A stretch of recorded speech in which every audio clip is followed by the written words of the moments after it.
Estamos ya por iniciar esta mesa, esta conversación con mis compañeros periodistas. Está ya Manuel Hernández Borboya, corresponsal de Revista Today, RT.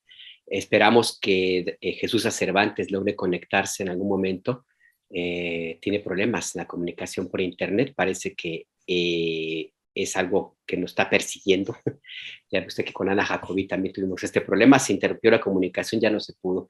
Y Ernesto Ledesma estaría también por incorporarse en algún momento a esta conversación en cuanto pues se pueda también conectar. Él estaba en la conferencia de prensa matutina y pues no tuvo éxito en la misión para plantear los temas que Momentum y usted mismo espera que tengan una respuesta del presidente López Obrador. Ya nos contará Ernesto cómo es que le fue en este día. Pero mientras tanto, te doy la bienvenida, mi querido Manuel. ¿Cómo estás? Buenos días.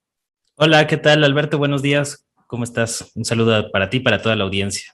Muchas gracias. Pues bien, aquí ya ves, con los avatares del trabajo en casa, del home office, que la pandemia no nos da otra opción, pero ya estamos aquí.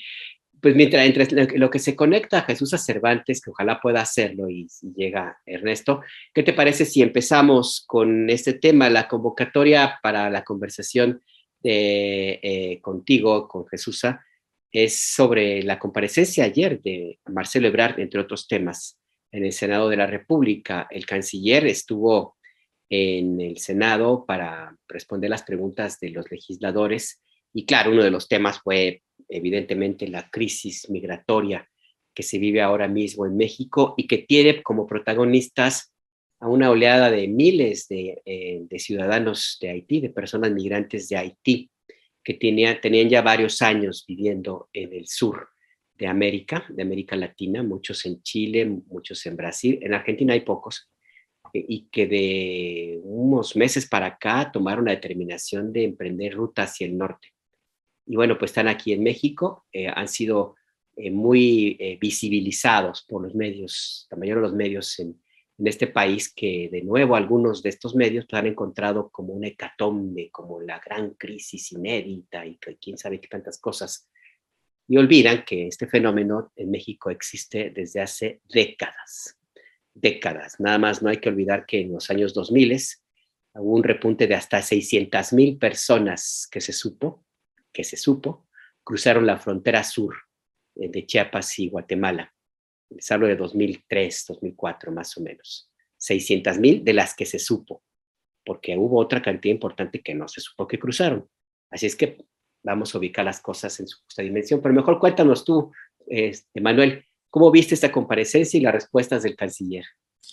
Pues en general yo vi una comparecencia tranquila, sin gran aspaviento, y a mí lo que más me llama la atención pues es que a un secretario de Relaciones Exteriores se le señalen tan puntualmente por parte de los opositores, pues cosas que tienen que ver con la política interna de México.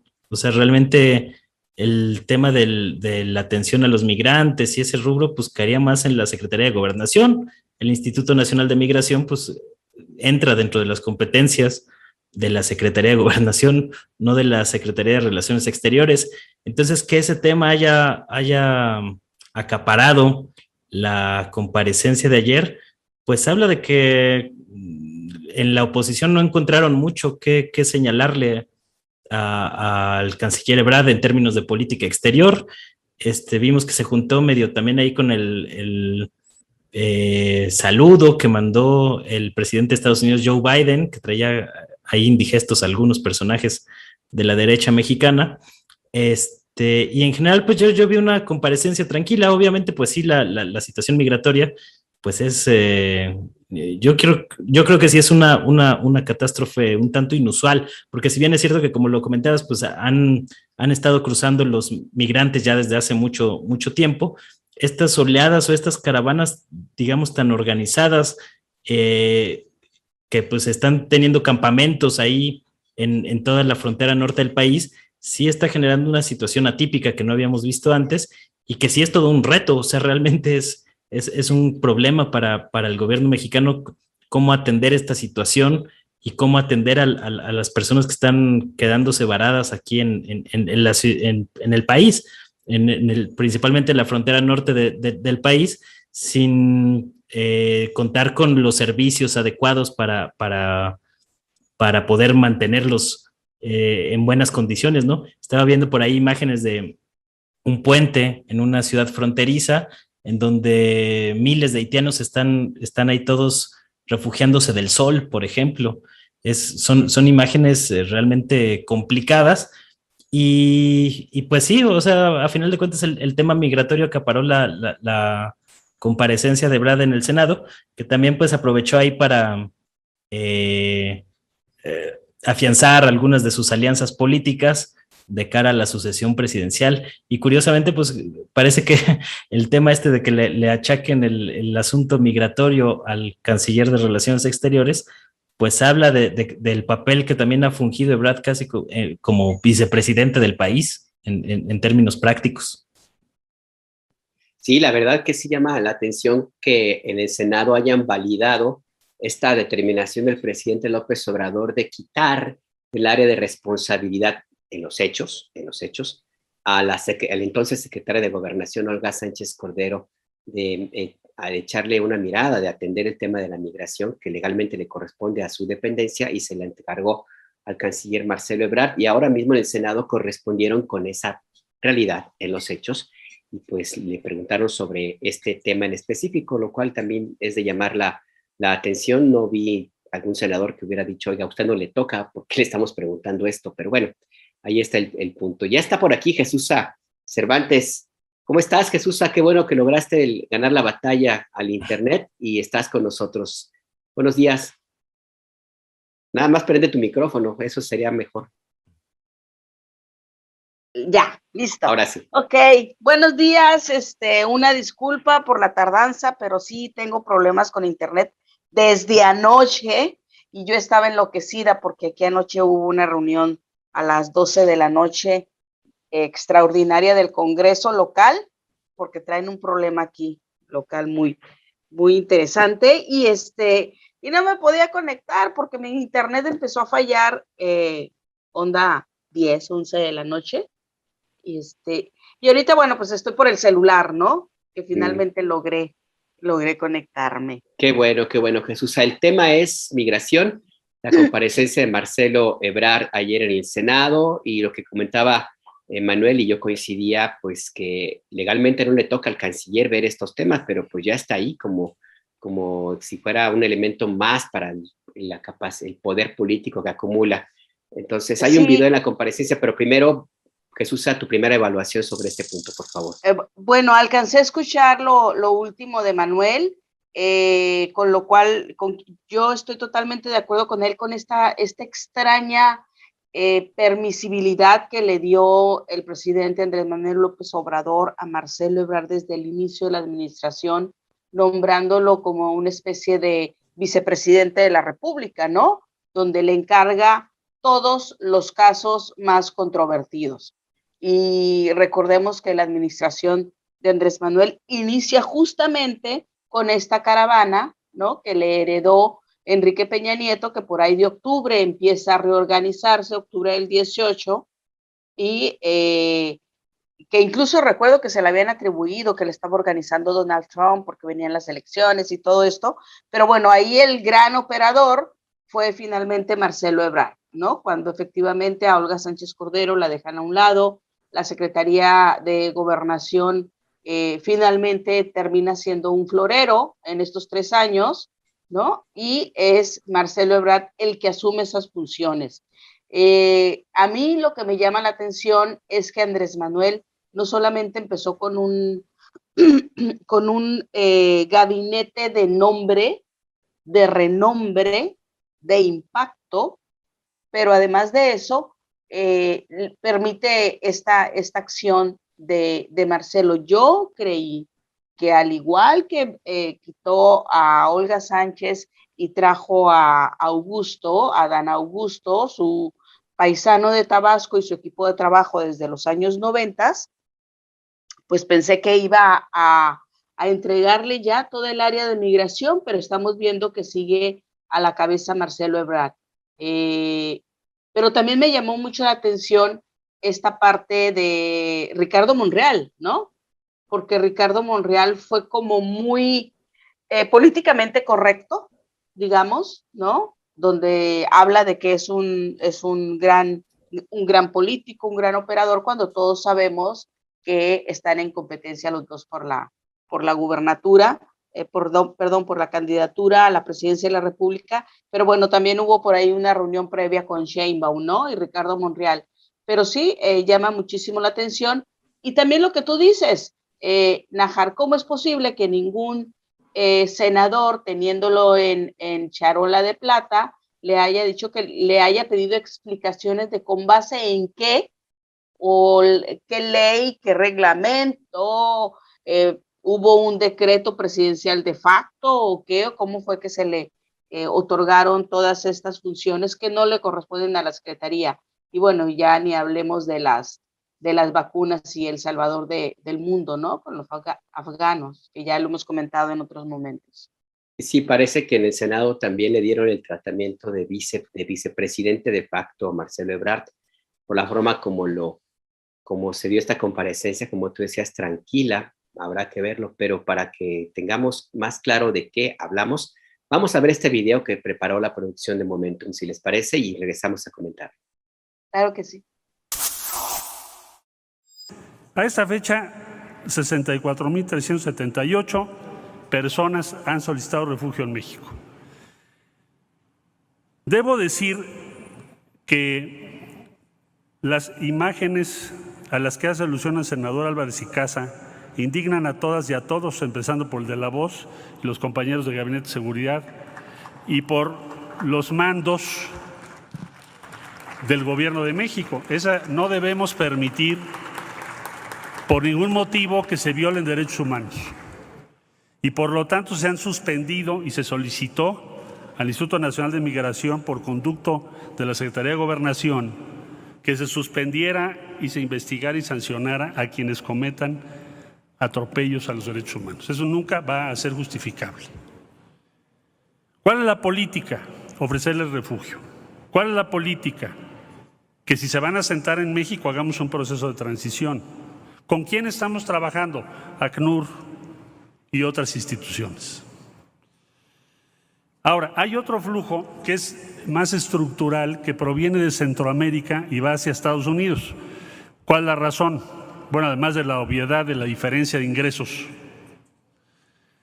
Estados Unidos crece demográficamente 0.6. Nada más. Y va para abajo. Nuestro país crece más. Guatemala crece mucho más. Son países más jóvenes. Entonces, cada año tenemos un flujo porque hay una oferta, porque hay ofrecimiento de trabajo, y en cambio en los países de Centroamérica no lo hay. Si ustedes revisan el crecimiento económico, pues no lo hay en Centroamérica como sí lo va a haber en Estados Unidos. Pero además, si Estados Unidos crece 1% de su economía, que es gigante, van a necesitar cada año 500,000 de personas, porque no las tienen. Entonces, ¿qué es lo que México está proponiendo? Dos cosas. Que este flujo sea ordenado, seguro, regular. Y segundo, que haya una inversión de los Estados Unidos en Centroamérica. Hay todo un plan, como ustedes saben, se hizo con la participación de CEPAL. Hay otro conjunto de proyectos que presentó CAF, la Corporación Andina. Hay otro conglomerado que se preparó por otras instancias y ya está en manos de la vicepresidenta de Estados Unidos, y ya tuvimos un primer recorrido con las agencias de los Estados Unidos para demostrarles que esas transferencias directas que propone México son factibles.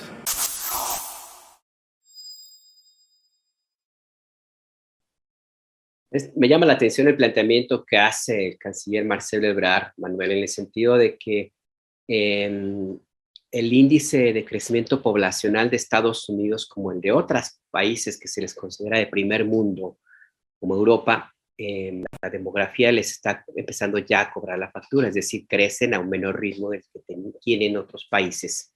Y sin embargo, la demanda de bienes, servicios de producción y la necesidad de mantener en ruta una economía tan grande como el Estados Unidos se mantiene. Es decir, Ergo, se necesita mano de obra que sostenga el envejecimiento poblacional en Estados Unidos. Me llama la atención porque es un discurso de hace muchísimos años, muchísimos en realidad, o sea, eso inclusive llegó a justificar temas como el programa Bracero, por ejemplo, en algún momento cuando se necesitó la ayuda de mexicanos para que cultivaran los campos y mantuvieran la industria que estaba en guerra, en la Segunda Guerra Mundial en Estados Unidos y luego con la guerra de Corea, luego con la de Vietnam, en fin. Es decir, que ese argumento es ya de hace mucho tiempo y es una realidad, es cierto, Estados Unidos necesita mano de obra, pero hay ahí un discurso muy hipócrita de parte de Estados Unidos porque necesita mano de obra, pero la quiere esclava, la quiere sin derechos, la quiere que esté ahí cuando la ocupe y que se vaya cuando no. ¿Cuál es tu mirada antes de que está por conectarse Ernesto Ledesma? Pero mientras tanto, Manuel, esta parte, esto que vemos ahorita, ¿cómo lo ves? Sí, pues es parte del discurso que está también promoviendo el presidente López Obrador, de tratar de entrarle por ahí y tratar de posicionar el tema para abrir la puerta, ¿no?, de Estados Unidos a los migrantes centroamericanos y caribeños, principalmente, que se están pues quedando aquí en México varados, precisamente con el tema de las visas de trabajo. López Obrador, por ejemplo, proponía que las personas que se sumen a los programas como Sembrando Vida en Centroamérica, en El Salvador, Honduras, Guatemala, puedan ser acreedores a una visa de trabajo para regularizar su situación en Estados Unidos, que puedan ir a trabajar por temporadas y regresar a ver cómo van sus parcelas dentro de estos programas sociales. A mí me parece una medida bastante viable en muchos términos, y pues obviamente el canciller Ebrard está también haciendo segunda ahí para tratar de posicionar ese tema y generar conversación pues en México y en Estados Unidos sobre ese asunto para tratar de destrabar el conflicto, porque de ahí en fuera pues no se ve cómo vaya a poder cambiar mucho el escenario en la realidad inmediata, en el corto mediano plazo. Biden, que se había tratado de erigir como el presidente estadounidense de los migrantes, pues hemos visto que no ha variado mucho su política frente a la migración respecto a la administración de Donald Trump. Entonces, pues es un poco tratar de destrabar por ahí ese asunto antes de que siga creciendo la crisis, porque a final de cuentas México va a pagar una buena parte de esa crisis conforme van creciendo los campos de refugiados en la frontera norte del país. Sí, efectivamente, Biden, que se quiso presentar como el presidente de los migrantes, tenía incluso ahí figuras emblemáticas como César Chávez, un busto de César Chávez ahí en su escritorio, pegadito ahí a la fotografía de su familia como una especie de mensaje, que los mensajes que mandan los presidentes al momento de empezar su gobierno en Estados Unidos, que ponen símbolos ahí en la oficina oval. Y él tenía a César Chávez, pero pues mucha contradicción con la realidad, porque quiere revivir el programa Quédate en México, el Migrant Protocol, MPP, se me fue el nombre que es, y pues mantiene las expulsiones express bajo el título 42, que tanto le sirvieron a Trump para echar a miles de personas de su país. Ya está por aquí Ernesto Ledesma, le doy la bienvenida para que se incorpore a esta conversación. ¿Cómo estás, Ernesto? ¿Nos escuchas? ¿Aló? Cambio.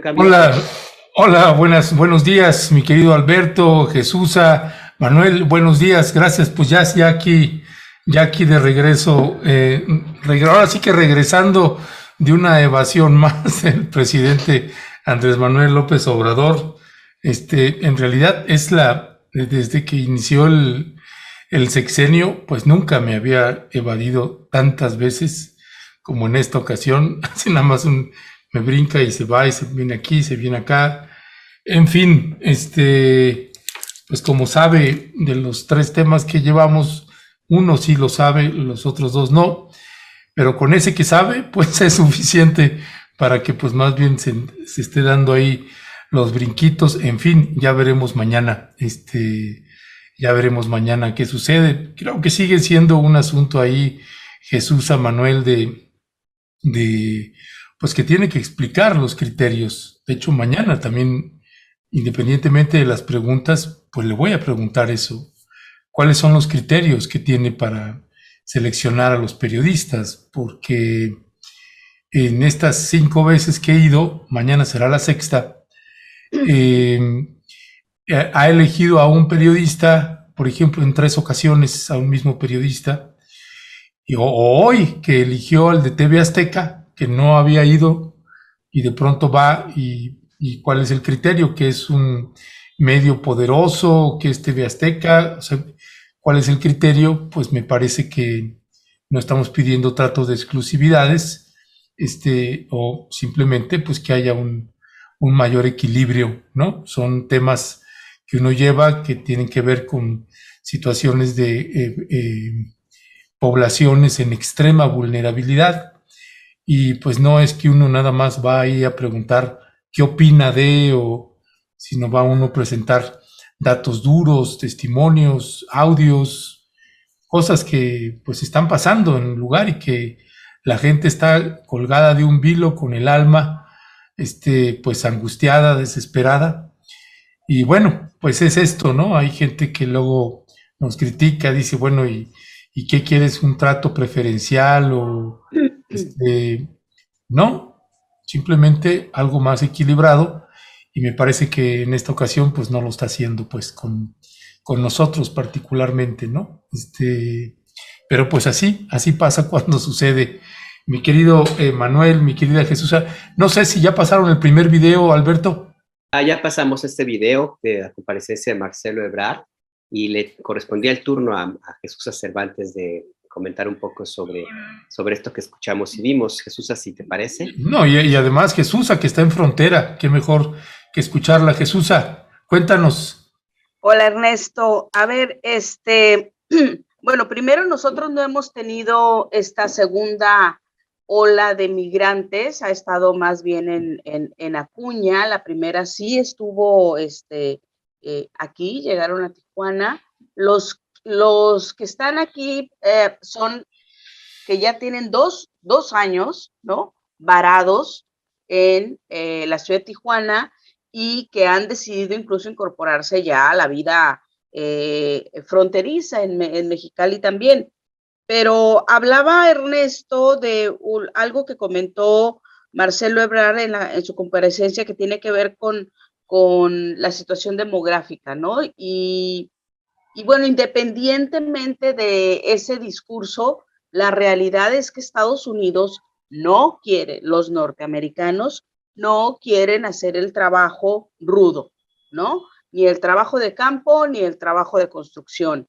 Y por eso se dio el programa Bracero, de hecho, no porque no hubiera manos norteamericanas, sino porque no había quien, ¿sí?, asumiera estos trabajos más que los mexicanos. Y en el caso de las construcciones, todavía peor, ¿no? Porque de hecho es relativamente bien pagado. Tu micrófono está rozando con algo, Jesús, no sé qué sea. Ok, bien. La construcción también es de las relativamente mejor pagadas. Ahora, sí es una realidad hoy. Jesús, ¿puedes agarrar como tu cable y acercar el micrófono a tu boca? No, el micrófono, ándale. Ok, ¿mejor? Mucho mejor. ¿Ahí mejor? Ahí okay. mejor, gracias. Ahora, sí hay mano de obra en Estados Unidos, pero los norteamericanos no quieren, ¿no? Entonces el argumento que presenta Marcelo Ebrard, pues no es muy creíble, digo, lo vemos. Quizá en cuestión de números, y dada esta tendencia de los jóvenes de hace por lo menos una década o década y media de no querer tener hijos, pues sucede un poco como España, ¿no? Que está envejeciendo una parte de la población, pero todavía hay mano de obra en Estados Unidos. Sí la requieren, sí requieren a los haitianos, centroamericanos, mexicanos y todo aquel que desee trabajar en Estados Unidos. Pero bueno, yo estoy de acuerdo, yo sigo pensando que el tema de sembrando vida en Centroamérica es válido, es bueno, y todos los gobiernos que requieren los gobiernos a los cuales les están llegando oleadas de migrantes, yo sí creo que tendrían que ayudar a los países de origen en detener eso. ¿Y cómo? Posiblemente con programas como este, dependiendo de cada región, ¿no? Entonces, Yo sí ahí estoy de acuerdo. Ahora no sé si Biden finalmente lo va a hacer. Y bueno, pues también recordemos el representante de Estados Unidos en Haití que incluso renunció, ¿no? Por la manera en que los estaba tratando la caballería de Estados Unidos, ¿no? A los haitianos usando las riendas de los caballos como cual si fueran látigos, ¿no? Y además es muy llamativo que también los migrantes haitianos deseen irse por Ciudad Acuña, ¿no? Y se van justamente por el estado más, que odia más a los migrantes, que es más regionalista, o sea, es distinto California a Texas, ¿no? O sea, allá verdaderamente aplican una ley migratoria de rechazo, racistas totalmente, y son los lugares hasta donde se casa a mexicanos, ¿no? O sea, a ellos no les importa si van o no a trabajar, lo que les importa es, son estados con supremacías, ¿no? De que no son gente que merece estar en Estados Unidos, por lo tanto vamos a casarlos, vamos a impedir, y me llama mucho la atención que justamente por ahí es donde hayan decidido hacerlo, ¿no? El riesgo es doble comparado con lo que vienen a California. Por lo tanto, pues la necesidad, te habla mucho de la necesidad, del miedo de sus países, porque no nada más es Haití. Nos estamos centrando mucho todos los medios en estas oleadas haitianas, pero la mayoría de los centroamericanos es por la violencia, ¿no? Igual que en México. Están huyendo de la violencia, no nada más de la pobreza. Ya. Sí, exactamente. El fenómeno de Haití tiene que analizarse en conjunto, porque es un país que es un estado, bueno, no sé siquiera si se puede decir que tienen un estado como tal en Haití, desgraciadamente. Pero el fenómeno aquí hay que analizarlo un poco más arriba antes de pasar al siguiente tema, si les parece. No sé cómo lo vean ustedes, quieran comentar algo más, pero hay un punto básico que no podemos perder de vista. Desde 2019, cuando Donald Trump empujó o amenazó con imponer aranceles de hasta 25% a las importaciones en su país de productos mexicanos, se desplegó a la Guardia Nacional. Llegó a tener en aquel entonces hasta 15,000 elementos en la frontera sur. Ahora son casi los mismos, son 13,700 los que están allá en la frontera sur, para establecer un cerco militarizado que pretendía impedir que se movieran los migrantes del sureste de México. Y así sucedió. De hecho, era la política abiertamente reconocida por el presidente López Obrador, pero algo ocurrió que de pronto se les colaron y llegaron en autobuses desde Tapachula y Talismán y toda aquella zona hacia Ciudad Acuña, que es el lugar más visible, pero también en otros lugares de la frontera de Tamaulipas. O sea que hay que tratar de entender cómo en una decisión de política migratoria de establecer retenes de revisión en sitios donde no existían y de impedir que se muevan del sureste, cómo fue que llegaron estos miles de personas en autobuses llenos de personas, todas haitianas, que pues es que es la realidad. Tú revisas un autobús de pasajeros y vas a encontrarte con mexicanos y no te parece extraño, podrás encontrar uno o dos personas de otros países, pero que te encuentres autobuses llenos de extranjeros y además todos con el fenotipo de haitianos y africanos y no te llama la atención, pues está medio raro, a ver, ¿no? Nájar, pero Nájar, ahí es la ruta del narco también, ¿no? Es que eso voy, hay que revisar eso, Jesús. ¿Cómo llegaron hasta allá? A eso voy. Sí, ¿Quién? ¿Cómo? exactamente, es lo que tú dices. O sea, no se dieron cuenta, no, simplemente no están vigilando, ¿no? No existen. Son estas zonas del silencio que le llamamos en algún momento de que nadie reporteaba. No, nada más nosotros no reporteábamos, ¿no? Los periodistas en Tamaulipas, zona norte de Veracruz con Tamaulipas, sino que además las autoridades no existían. Y creo que aún no existen, ¿no? Entonces ha diversificado, ha visto un buen nicho, el crimen organizado, ¿no? Entonces, pues también habría que ver si están ahí participando, ¿no? Que yo creo que sí. Yo creo que sí, ¿no? Porque ya no llegan por Oaxaca. ¿Por qué no está hoy tan activo el padre Solalinde? Porque ya no le está llegando este mundo de gente, ¿no? Cambiaron la ruta. Ya no se van hacia abajo, Oaxaca, y luego atravesemos Ciudad de México, aunque hay algunos que ya llegaron a la Ciudad de México, tengo entendido, ¿no? Que iban a poner incluso, bueno, habían dicho que no iban a poner nuevos albergues para ellos, pero bueno, la realidad es que están tomando la ruta que está dominada totalmente por el narco y donde no hay sistemas de seguridad, no hay policías, ¿no? Es una ruta libre, creo yo. Ya, No sé qué piensa Manuel. pues no sé ahí, Manuel, pero mira, aprovechando ahorita que estamos hablando sobre temas ya no solamente de migración, sino de seguridad, pues ese es otro de los temas que abordó Marcelo Ebrard en esta comparecencia que tuvo en la Cámara de Senadores, donde además habla del Plan Mérida.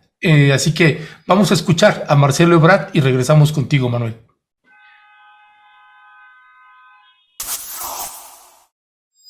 A esta fecha, 64.378 personas han solicitado refugio en México. Debo decir que las imágenes a las que hace alusión el senador Álvarez y Casa indignan a todas y a todos, empezando por el de La Voz y los compañeros de Gabinete de Seguridad y por los mandos del Gobierno de México. No debemos permitir por ningún motivo que se violen derechos humanos. Y por lo tanto se han suspendido y se solicitó al Instituto Nacional de Migración por conducto de la Secretaría de Gobernación que se suspendiera y se investigara y sancionara a quienes cometan atropellos a los derechos humanos. Eso nunca va a ser justificable. ¿Cuál es la política? Ofrecerles refugio. ¿Cuál es la política? Bueno, perdón, hubo una confusión. Estamos repitiendo el primero, que era cuando Marcelo Ebrard habla de migración, pero también habla de seguridad y de la relación que dice Marcelo Ebrard, Manuel, que es una relación pues equilibrada, prácticamente nos quiere decir de tú a tú, con respeto, y que el posicionamiento de México pues ya es distinto que en sexenios pasados. Es decir, con Biden pareciera que esta posición pues se perfila más en el sentido de lo que dice Marcelo Ebrard. Cuando estaba Donald Trump, no tengo esa percepción. ¿Cuál es tu valoración ahí, Manuel? Sí, pues el canciller, no recuerdo exactamente textualmente la frase, pero era algo así como una relación con respeto, pero sin sumisión, o una cosa así fue lo que respondió sobre este tema. Y creo que la postura que ha tenido México firme en algunos temas, pues le ha ganado un poco ese respeto, ¿no? O sea, cuando te pones de tapete, pues te pisotean. O sea, sí, y era más o menos lo que vimos los últimos sexenios, que los presidentes mexicanos se ponían de tapete de Estados Unidos y pues nos pisoteaban. Ahorita ya la situación cambió y creo que o sea, la política exterior, más allá de esta contradicción o esta obligación que se vio forzado México a cambiar su política migratoria frente a Centroamérica y el Caribe en términos de migración, por lo demás, pues yo creo que ha sido de lo más destacado de este gobierno y de este sexenio. El liderazgo que recobró México en América Latina, pues se debe en buena parte a esa postura firme que ha tenido frente a Estados Unidos y que pues, cosas como el rescate a Evo Morales, a pesar de que pues no era muy bien visto en su momento por el gobierno de Estados Unidos, pues es parte de lo que le ha permitido a México pues ganarse ese reconocimiento entre sus pares en América Latina, que había perdido gradualmente porque precisamente se veía a México como un país muy cercano a los intereses de Estados Unidos. Cosas como el Plan Mérida y eso pues ya están completamente, ya son anacrónicos, creo yo. Quedan ahí como un referente de pues esta política binacional que fue en gran medida la guerra contra el narco, impulsada por el gobierno de Felipe Calderón y que no se hubiera podido sostener sin estos apoyos de Estados Unidos como el Plan Mérida entre ellos, ¿no?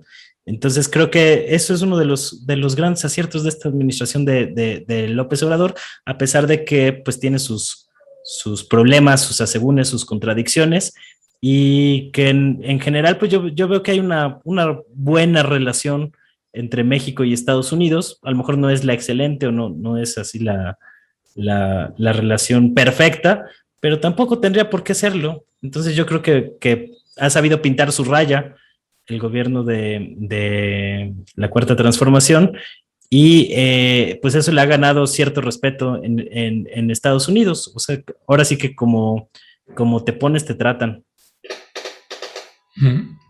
En realidad, perdón, Ernesto, el Plan Mérida adelante. no fue como que tan importante en términos de la lucha contra el narco. La cantidad de recursos que había eran mínimos comparados con lo que invertía México. Sí sirvió para que llegaran helicópteros artillados, que luego se utilizaron para la masacre en Tanuato, por ejemplo. Pero bueno, siempre es importante puntualizar esto. Y por qué es tan fácil, creo yo, y es mi aportación, y con esto cierro, perdón, ¿por qué es tan fácil decir ya no queremos el Plan Mérida? Porque en realidad en términos numéricos no representaba casi nada.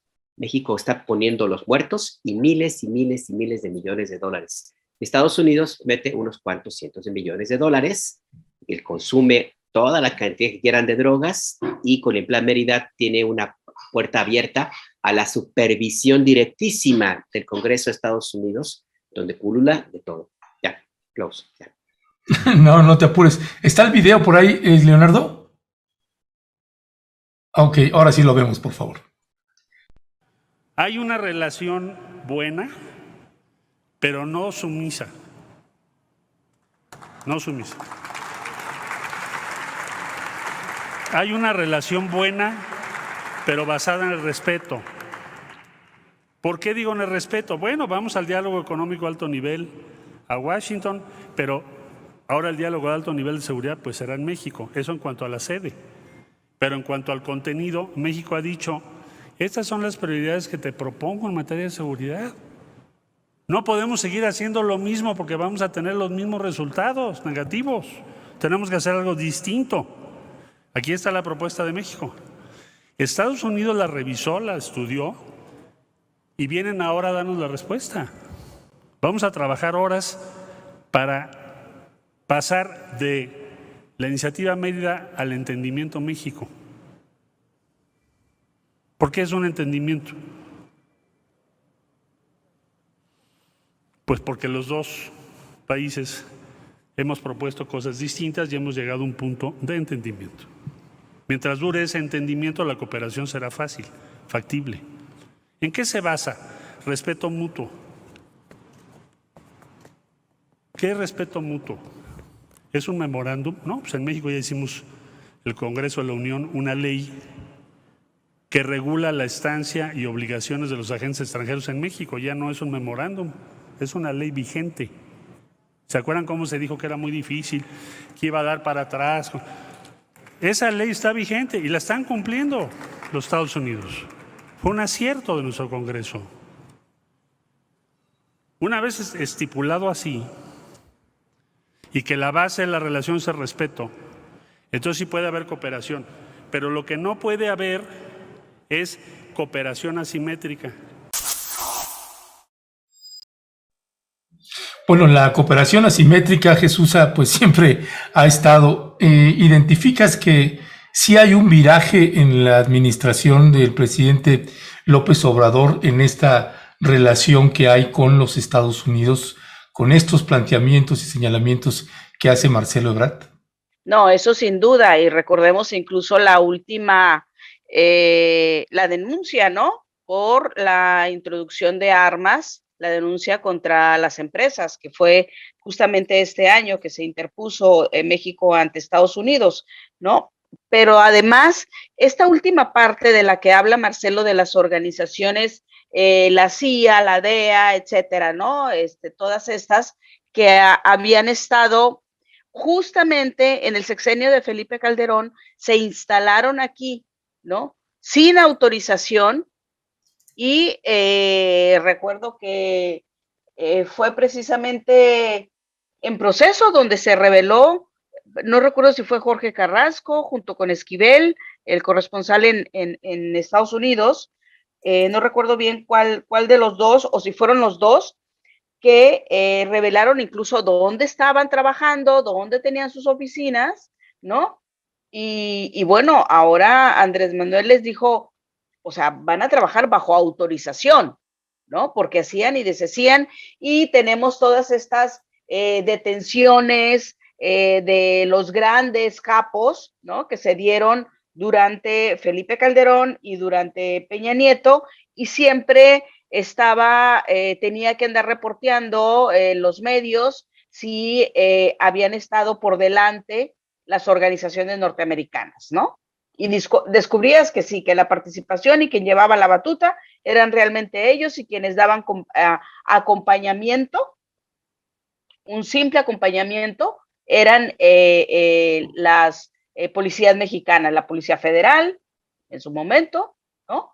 O esta otra cosa que creó el presidente Enrique Peña Nieto, no recuerdo, que es como la Guardia Nacional, no recuerdo ahorita el nombre, pero que los tenían ahí a la intemperie a los pobres, y además lejos de las armas. Pero sí, ha habido un viraje, o sea, eso es real, hay datos de ello, Ernesto. Y lo último, pues fue esto que te digo, que les comento, lo de la denuncia. Además, creo que Jesús Esquivel lo ha documentado muy bien en distintos momentos sobre esta nueva relación que hay en cuestión de seguridad, ¿no? Con México. Yo no podría decir que Andrés Manuel, efectivamente, como dice Marcelo Ebrard, no ha sido de su misión. Yo creo que por eso le aplaudieron también, bueno, además de que los morenistas pues aplauden a todo como en el priismo, ¿verdad? Pero finalmente ha sido uno de los aciertos que ha tenido el presidente, y que ha realizado muy bien Marcelo Ebrard, ¿no? No lo podemos negar. Digo, por si alguien es anti-Marcelo, ¿no? No lo sé. Digo, en esta mesa no creo que haya alguien anti-Marcelo, ni tampoco, mucho menos anti-Monreal, ni tampoco anti-Magallanes. No digan, no blasfemes en frente de Jesús. No estén diciendo eso de Monreal, Perdóname, ya hablé de Monreal y ya dije que me parecía digno de llamar la atención de cómo Ricardo Monreal se portó tan políticamente correcto con Marcelo, ¿no? Le acomodó, le arregló su comparecencia, no lo interpelaron, fue un paseo, ¿no? Pero además, Monreal, días antes, pues también se reunió con Sheinbaum, ¿no? Entonces, sí lo dije, ¿eh? Bueno, ahí como que los reunieron más bien, ¿no? La Secretaría de Gobernación. Bueno, los reunieron, pero terminaron bien. No, Jesús, pero hay una alianza abierta de Marcelo y Monreal, no, claro que hay una alianza abierta, sí, pero eso fue desde al mes de que empezó la presidencia Andrés Manuel López Obrador. Al mes se aliaron Marcelo y Monreal para frenar a la Sheinbaum, pero pues sí, no había habido ninguna reunión. Pero bueno, ese es otro tema. Ese es otro tema, pero bueno, si gustan, vamos pasando al siguiente tema. Déjenme, porque nos quedan ya 15 minutos, y me gustaría hablar de esta nota periodística que salió en varios medios, pero la nota pasó de noche, y aquí tenemos una portada de la imagen del periódico Cuadratín, ahí en Oaxaca, pues donde hay un señalamiento, que se llama Susana Harp Delgado, por favor, Leonardo, donde pues simple y llanamente aparece pues Mario Delgado en una imagen, en un evento, en un foro, pues con Susana Harp, y dice, pues era candidata, anuncia Mario Delgado, al lado de Susana Harp. Y ya en el texto, en la segunda imagen, Leonardo, pues ahí es donde ya uno puede ver más claramente de qué va esto, donde pues dice: el presidente nacional de Morena, Mario Delgado, confirma que Susana Harp es la favorita para la sucesión gubernamental. En sus palabras, dice: Morena tiene un gran compromiso con la paridad de género para designar candidaturas. Acompañando a Susana Harp, visiblemente emocionada y asintiendo con la cabeza cada palabra de Delgado, el presidente habló de la encuesta para definir candidaturas. Y bueno, habla también de que Susana Harp pues divide opiniones en Morena, mientras para algunos la perciben cercana al PRI que gobierna Oaxaca, otros la consideran que candidatos como Salomón Jara o Luis Antonio Ramírez tendrían más experiencia. Y cierro con este párrafo que le va a gustar a Jesús. Sin embargo, con motivo de su tercer informe de actividades, estuvieron acompañándola y brindándole su respaldo, pues el senador Ricardo Monreal y el dirigente nacional de Morena. Pues más respaldo no se puede tener para garantizar una candidatura. Y lo que precisamente estamos titulando este segmento, Manuel, pues es, pues regresa Mario Delgado, regresa el dedazo de Morena y pues silencio en la torre, nadie dice nada. Ya tenemos otra vez a Mario Delgado designando candidaturas, en este caso para gubernaturas. Es la primera, falta la selección que va a tener Mario Delgado para los otros 5 candidatos de Morena, para las 5 gubernaturas que vienen para el 2000, para las 6 gubernaturas que vienen para el 2022, más la del 2023, que también ya está cantada en el Estado de México. Así que, Manuel, pues regresa el dedazo. Nos habían dicho algunos intelectuales, académicos, cercanos o vinculados a la 4T, integrantes de Morena, pues que pues ya en estas elecciones que pasaron, pues debido a todo el desaseo que tuvo Mario Delgado con su imposición de candidatas y candidatos, pues decían, bueno, dice, pues sí, no está bien, pero pues ya la premura del tiempo, tenemos la elección encima y tenemos que mostrar unidad. Pasando las elecciones, vamos a meter orden y vamos a meter a todos en cintura. Pues ya empezamos nuevamente con lo mismo, Manuel. ¿Qué decir? Bueno, pues en primera yo diría que pues el dedazo nunca se fue. O sea, sí, ha sido como una característica del partido Morena, pues desde que surgió formalmente como partido político. Digo, a lo mejor a muchos no les va a gustar ese comentario, pero pues así es la realidad. A mí me parece interesante cómo se está articulando el juego político de la alianza Ebrard-Monreal, porque ahorita que comentábamos la comparecencia en el Senado de Ebrard, esta pues casi destape de Susana Harp como la candidata de Monreal y de Ebrard a la gubernatura de Oaxaca, pues te empieza a hablar de cómo se está tejiendo el juego en lo nacional. Y esa parte a mí me parece muy, muy interesante. Que yo lo que estoy viendo es que hay claramente una pelea por la sucesión presidencial dentro de Morena. Está el grupo de los puros con Sheinbaum, que controla algunos órganos internos del partido Morena. Y por otro lado, pues está la alianza Ebrard-Monreal, que le está tratando de hacer un contrapeso y que realmente pues han operado, o sea, el gran operador a nivel territorial en México de Morena se llama Ricardo Monreal.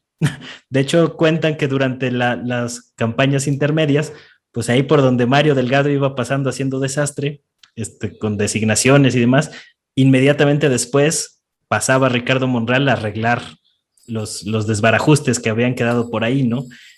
Recordemos que Marcelo Ebrard, por su papel como canciller, además de que nunca ha sido bueno para operar en tierra, pues depende mucho de esta alianza. Yo lo que estoy viendo es que están tratando de meter a Ricardo Monreal ahí en la terna de la sucesión presidencial para que en vez de 2 sea un pleito de 3 y ahí aplicarle el 2-1 a Sheinbaum, dado el momento. Por una parte, con Ebrard tejiendo alianzas con las élites y con gobiernos extranjeros, incluido la anuencia de Estados Unidos, y por otro lado, Monreal operando en tierra y haciendo los ajustes necesarios para ir construyendo ese proyecto en común y ganarle la partida a Sheinbaum, que Sheinbaum, como lo mencionamos, pues hay un grupo de puros dentro de Morena que también tiene un peso a nivel nacional, pero yo no veo de ese lado a ningún operador a nivel de todo el país. O sea, yo no veo a gente como Martí Batres, a lo mejor que tiene muy, muy focalizados sus intereses aquí en la Ciudad de México, porque posiblemente Batres sea el designado como el próximo candidato a la jefatura de gobierno de la Ciudad de México, y él está muy acotado a lo que pasa aquí, ¿no? Pero fuera de eso, pues, ¿qué otro operador político ves o ven ustedes dentro de los puros? Yo no veo a nadie, y por ahí es la ruta que está siguiendo esta dupla Monreal-Ebrard para hacerle el 2-1 a Sheinbaum y tratar de posicionarse de cara a la sucesión presidencial, que no la tienen fácil porque pues de alguna manera el respaldo de López Obrador está del lado de Sheinbaum, pero así se están tratando de jugar las partidas. Entonces de alguna manera van a tratar de tener todos los hilos amarrados a nivel nacional con varios políticos, van a empezar a poner cada vez más gobernadores, porque ya tienen algunos esta alianza. Pues está ahí, por ejemplo, Zacatecas, el más claro, ¿no? Hay a lo mejor otros que no son tan notorios, pero yo creo que así es como se está tejiendo el juego de la sucesión presidencial, y me parece un juego muy, muy, muy interesante en términos del tablero político. Ya desde hace algún tiempo están ya algunos del lado de la oposición en la idea de que ya no van a poder hacer nada, de que van a esperar a 2024, que ya en este gobierno, en este periodo, ya la perdieron. Lo publicó algún columnista, un amigo, en algún punto, Salvador Camarena, mi amigo Salvador, en el Financiero. Tu amigo, así decía Jorge Terán, mi amigo. Mi amigo, no, es que sí es mi cuadro. Habló como político, sí. Eso. Bueno, la verdad que bueno, mejor lo dejo porque luego me critican por hablar. Sí, ahí déjalo, por favor. No, es que luego me da por cuestionar a los compañeros de la mañanera que llegan ahí, pero ya mejor ahí lo dejo. No, el tema es muy sencillo. Ya existe como la idea de que no hay mucho que hacer de aquí al 2024, que van a esperar a que sea la elección presidencial, a que termine el gobierno del presidente López Obrador, y parece que le quieren meter toda la carne al asador a la elección presidencial, con la esperanza de que el próximo presidente, pues una sea de su bando, o dos, en algún momento tratar de que el próximo, si es de Morena, o del grupo, el bloque que acompaña al presidente López Obrador, tenga más posibilidades de negociación para sus propios intereses. En ese sentido, sí es importante el perfil de quien se pueda definir. Marcelo Ebrard, que se mueve mucho en las élites y es negociador, o, como bien dice Manuel, Claudia Sheinbaum, acuerpada, apoyada por los llamados puros, y en ese sentido se parece más a Andrés Manuel, pero no sé tú cómo lo ves, Jesús, en esta suerte. Sí, Nájar, mira, primero, no es que Monreal esté apareciendo hoy, Monreal está desde que arrancó la presidencia Andrés Manuel López Obrador, empezó él a decir, a ver, yo quiero para el 2024, yo ya negocié, yo ya tuve una competencia con Claudia Sheinbaum por la jefatura de gobierno. Yo ya amenacé con irme del partido. A mí ya Andrés Manuel me pidió el favor de que no me fuera del partido, de que no me fuera de candidato de MC, y negocié con él la coordinación del Senado de la República. Se la dio, ¿por qué? Porque lo necesitaba Andrés Manuel. Sabía que lo necesitaba porque, como bien dice Manuel, Ricardo Monreal es un gran operador político. Ahora, ¿de dónde viene Ricardo Monreal? Es que hay que ver el origen. Ricardo Monreal viene de todos los grandes alquimistas del PRI, era el pupilo de César Augusto Santiago en la Secretaría de Acción Política, ¿no? En el PRI, cuando tenía todo este gran peso y bueno, pues sale porque no le dieron al final su candidatura para Zacatecas, y lo arropa Andrés Manuel López Obrador, era el presidente. Manuel Camacho Solís era el gran padre político y el que le enseñó a Marcelo Ebrard, ¿no?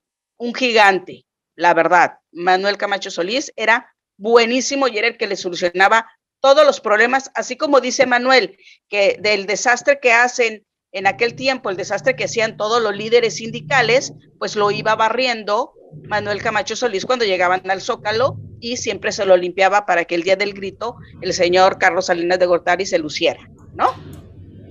Entonces, los dos tienen una gran habilidad política, claro, efectivamente, Marcelo es totalmente cookies, ¿no? O sea, él no anda con la brosa, no anda a tierra, ¿no? Él se mueve en la parte, él hace los amarres en las partes estas importantes, también muy, muy importantes, que son las internacionales, organizaciones, etcétera, y Ricardo Monreal, pues con lo de abajo, ¿no? Con la brosa, él sabe y todo. Y Sheinbaum no sabe nada, Sheinbaum no hace nada, Sheinbaum no pudo hacer nada en Tlalpan, pero Sheinbaum le ha mantenido tranquila la Ciudad de México al presidente de la República, lo ha acompañado desde hace muchísimos años, ¿no?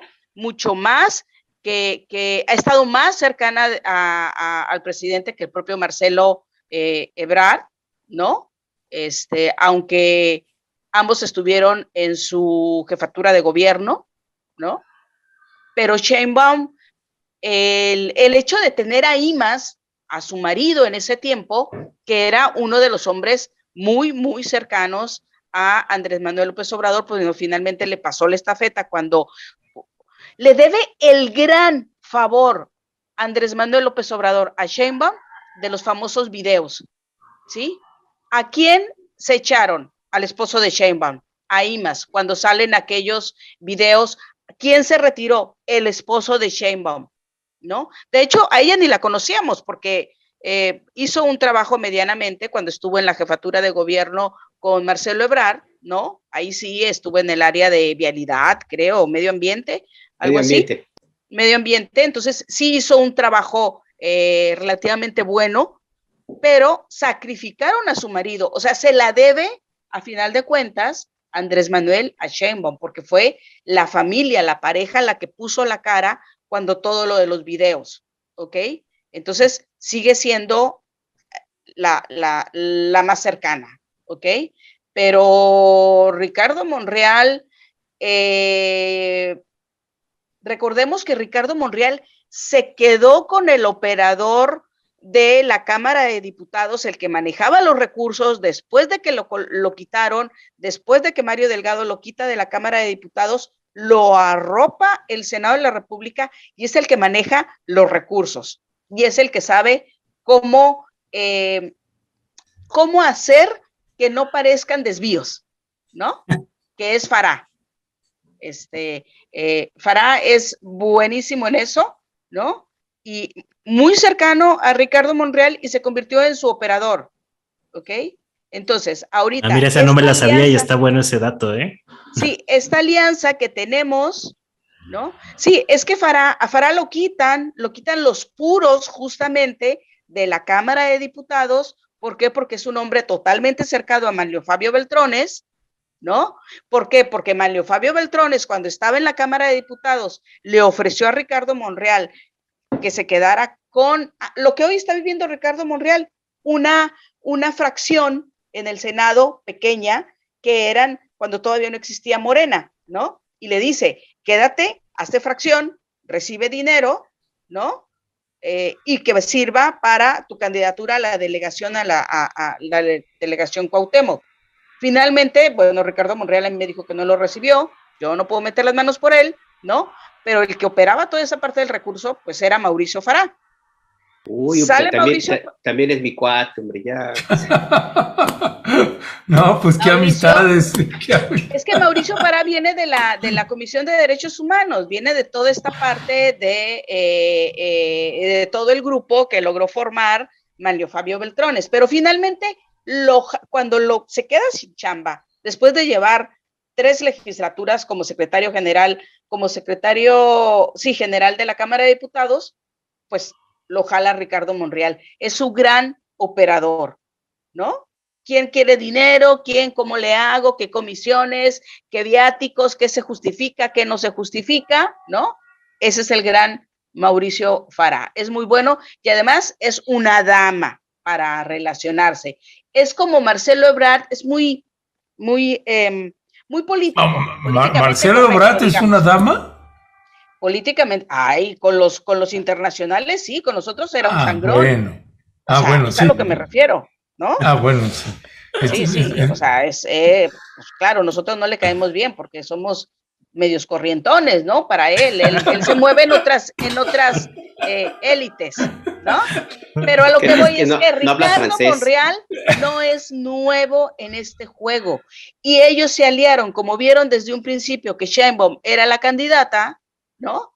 Mira, primero la desacreditamos o le bajamos los humos a la chica y después ya entre nosotros dos nos peleamos, ¿no? Y la decidimos. O el que quede mejor posicionado de los dos, pues va, ¿no? O el que quede mejor posicionado, pero por eso es tan importante cómo es que Monreal se queda 6 años al frente, 6 años de escaparate en el Senado de la República. A Marcelo a lo mejor lo quitan, a lo mejor lo pasan a otra no sé.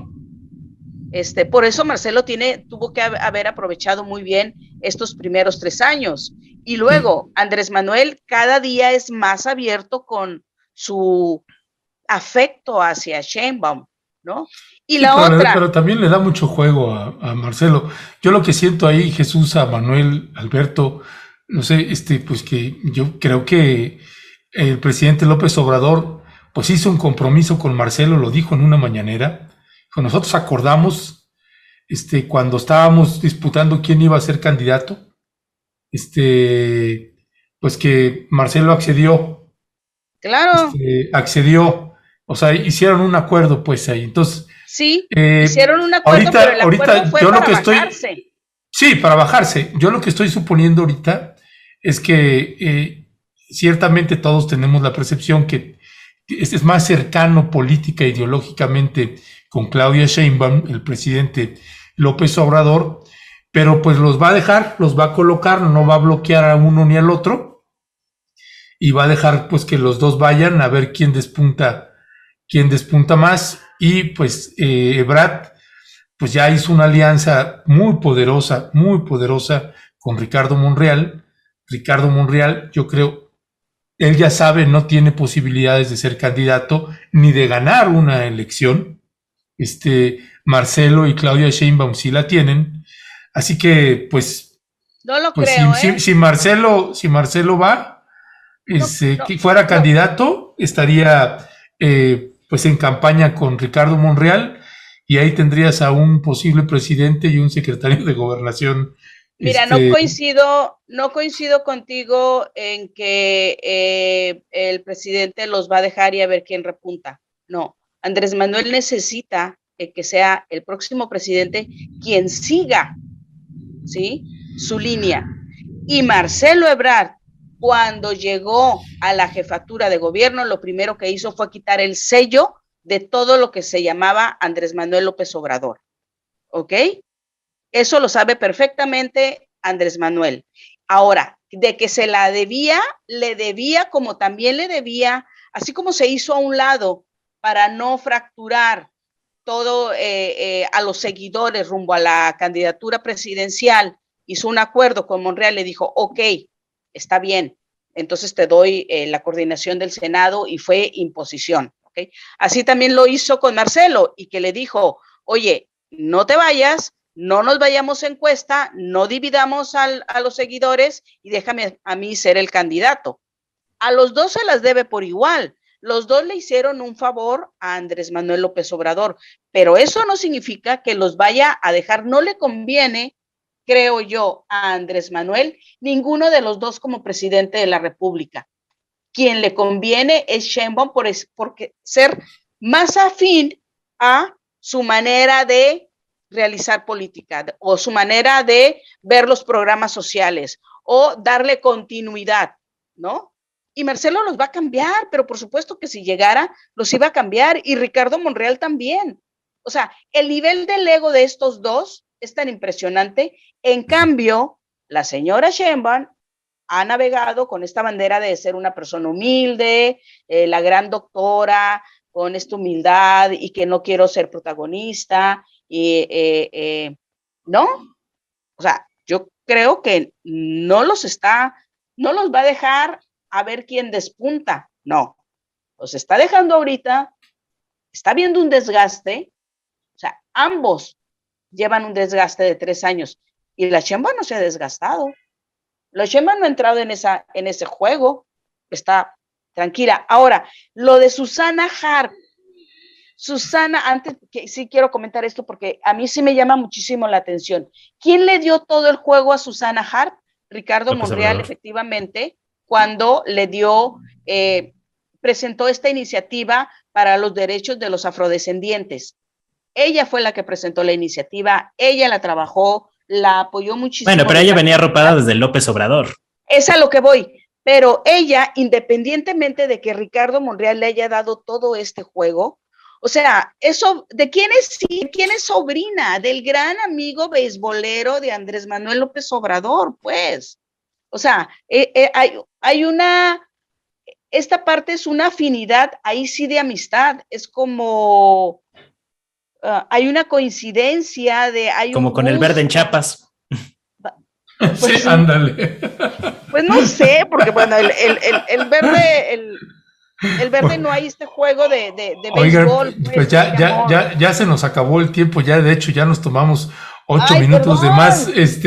Manuel, ¿con qué te despedirías? Una reflexión final de 1 minutito, por favor. Pues yo creo que en todo este juego que se está dando, algo que va a ser crucial va a ser si se mantiene Mario Delgado en la presidencia del partido. O sea, si lo bajan de la presidencia de aquí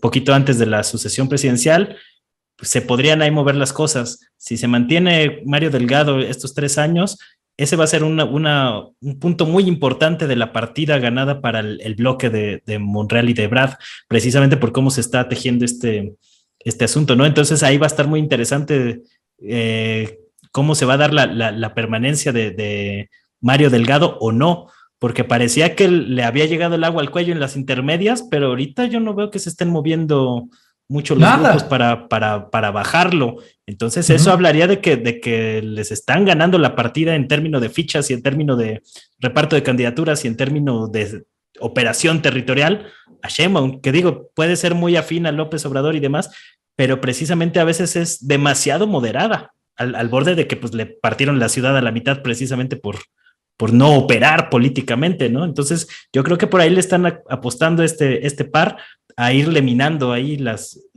territorialmente, irle comiendo el mandado, como se dice, a ver hasta dónde les va a dar esta operación política para sacar de la jugada a la protegida del López Obrador. Pues sí, pues Manuel, Jesúsa, pues muchísimas gracias, Jesúsa. Pues 1 minutito, por favor, 1 y ya despedimos, por favor. 1, y ya perdí 40 segundos.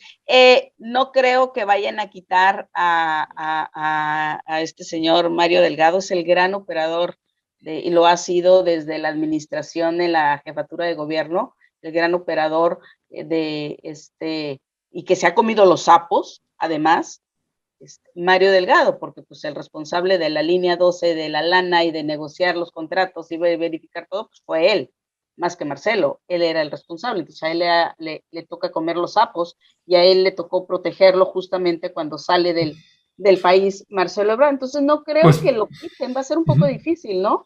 Pero pues sí, claro. Parece ser que le gustó, se está comiendo los sapos, pero pues parece ser que ya le gustaron las ancas, sapos, ranas y todo. Las ancas de ranas. Sí. Pues bueno, Jesúsa, Manuel, muchísimas gracias por acompañarnos. Y bueno, pues estuvo buena esta partida de póker, así que pues seguiremos jugando más. Les mandamos un fuerte abrazo. Nos vemos el otro miércoles. Bye. Dale. Adiós, Manuel, Naja, bye. Ernesto. Hasta luego, cuídense. Gracias para todos. Chao. Cuídense.